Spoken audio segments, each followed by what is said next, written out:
anpassa den yttre huven över skorstenen och den som blir synas. Ska ju sitta på nocken och då ska den klippas till så att den stämmer med takvinkeln. Det här är själva skorstenshuven.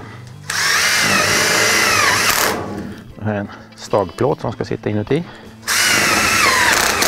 Här alltså uppåt. Och det här är det som man ser utifrån sen av själva skorstenen. Så kommer innerpipan upp en liten bit där. Och så regnskydd är låst. Skorstenen ska ju komma upp här i mitten då, såklart. Och centrumet har vi där ungefär. Så vi plockar bort, till att börja med 20 på varje sida.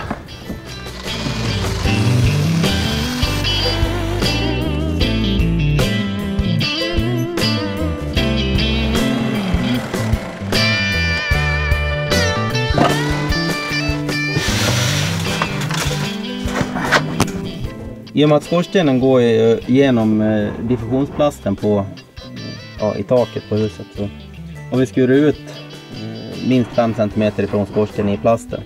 Det är en speciell neoprenstrumpa som man drar på skorstenen som följer med. Man trär på den på skorstenen och ser till att det är rent och bra runt på plasten, och sen tejpar man fast den med vanlig diffusionstejp så att allting blir tätt.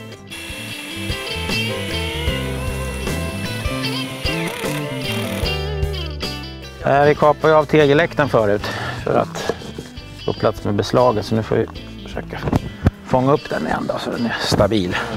Lite lappa och laga och återställa. Och sen ska vi skära in teglet mot det här.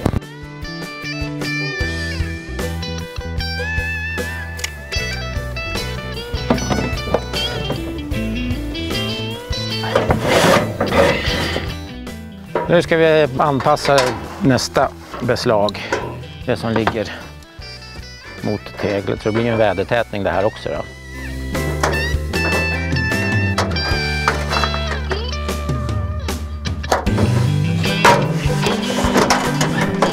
Där.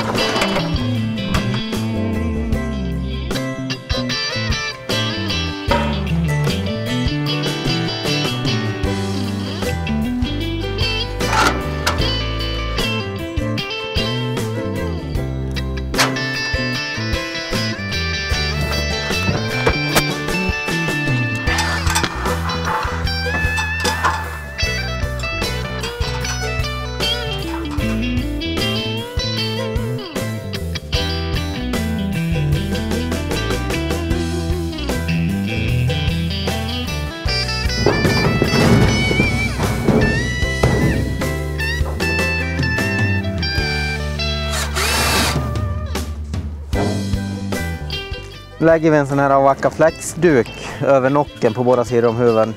Mest för en försiktighetsåtgärd så att det inte kan komma in någon väta på vinden.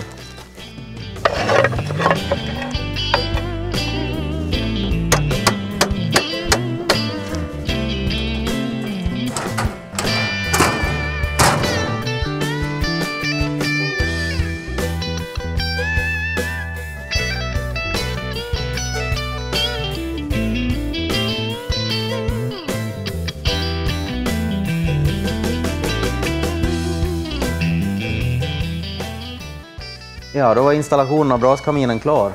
Jag får tacka Patrik så mycket för hjälpen. Några att tänka på installation av braskamin. Läs instruktionerna väldigt noga, hoppa inte över något steg. Se till att hålla avstånden från brännbara material så att det inte blir något hot. Och ta det lugnt på taket. Men när jag kommer så här långt så är det dags att ta hit besiktningsman för att besikta installationen också. Och börja inte elda förrän den är klar. Besiktad och klar. Ja, där står Magnus och snickrar och spelar in sin nästa film. Men om ni inte har något hus ännu att snickra på så tycker jag att ni ska titta på Experten svarar. För där tar vi allt från början.